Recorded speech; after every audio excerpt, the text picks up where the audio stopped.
Absolutism in France. Absolutism is a system in which the ruler holds total power. Louis XIV was also known as the Sun King. He was the King of France from 1661 to 1715. He was the best example of absolutism. During his early rule, Cardinal Mazarin controlled and organized the government. Upon Mazarin's death, Louis XIV officially took control.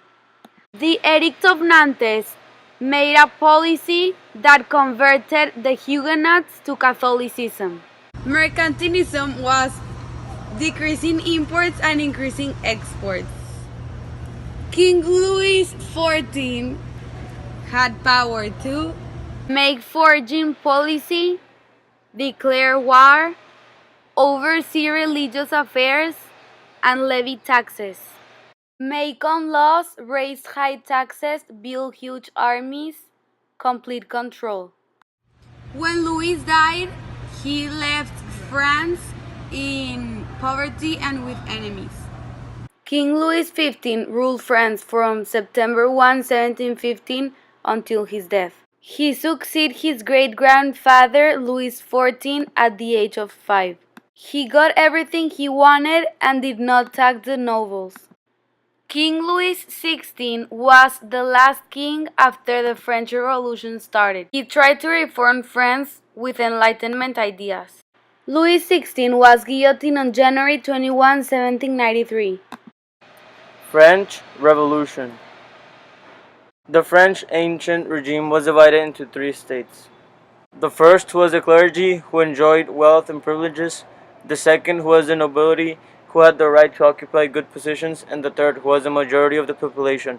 They had a financial crisis. They had deficit spending. Deficit spending is when the government spends more than what it takes in. The States General was a meeting that one person of each state assisted. In that meeting, they made the voting system that was that each state had one vote. The third state wanted a new voting system. June 17, 1789 was the National Assembly. The representatives of the third state went to the tennis court oath, and they say they will not move until they had a new constitution. Bastille was July 14, 1789 in Paris. 800 peasants assembled outside the fortress and demanded powder and weapons. The commander of Bastille attacked the crowd, and they attacked back and defeated the soldiers. This is known as the wake-up call for the monarchy, or the French Independence Day.